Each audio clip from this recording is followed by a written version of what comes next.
চেতনা মঞ্চে আমাৰ কেইবছৰ মানৰ পৰা আমাৰ এই বৰ্ডাৰ এলেকাত সীমান্ত এৰিয়াত বহুতখিনি প্ৰগ্ৰাম কৰি আছে সমগ্ৰ ভাৰতত আৰু আমাৰ এইফালে পশ্চিম অসমত আমাৰ এই পাৰ্টিকুলাৰ অঞ্চলত বাংলাদেশৰ এইফালে বৰ্ডাৰ হয় আৰু পূবৰ ফালে ভূটানৰ বৰ্ডাৰ হয়। এই অঞ্চলতো কিছুমান কালচাৰেল এক্টিভিটি আৰম্ভ কৰিছে। ইয়াৰ আগত চৰাইবিলত কৰিছিলে আৰু এতিয়া কোকৰাঝাৰত সাৰহাট যে প্ৰণাম এটা থিম লৈ পেলাই ইয়াত কালচাৰেল প্ৰগ্ৰাম লৈছে আৰু সুন্দৰ হৈছে।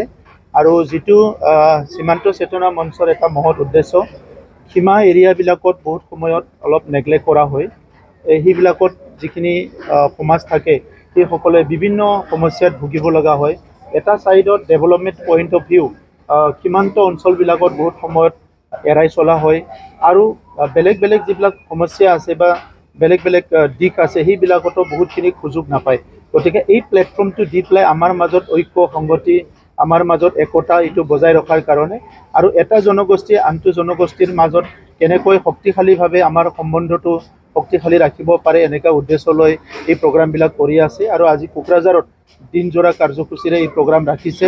ইয়াত আমাৰ ষ্টেট সভানেত্ৰী বাইদেউ আহিছে আৰু বহুত নেতাসকল সীমান্ত চেতনা মঞ্চৰ উপস্থিত আছে। খাস কৰিকে প্ৰতিপঞ্জী ডাঙৰীয়া আছে, বহুত বছৰৰ পৰাই ইয়াত সংঘৰ কাম কৰি আছিলে, এতিয়া সীমান্ত চেতনা মঞ্চৰ কোঅৰ্ডিনেটৰ নেশ্যনেল দায়িত্ব পাইছে। গতিকে এই প্ৰগ্ৰামত আহিবলৈ পাই আনন্দিত হৈছোঁ আৰু অনাগত দিনতো এই সৰহদ অঞ্চলত বা এই বৰ্ডাৰ এৰিয়াত বিভিন্ন কাৰ্যসূচী তেখেতসকলে ল'ব। এই কাৰ্যসূচীৰ দ্বাৰা আমাৰ সমন্বয়, আমাৰ ঐক্যতা এই অঞ্চলত যাতে ভাল পৰিৱেশ থাকে সেইটোৱে মই কামনা কৰোঁ।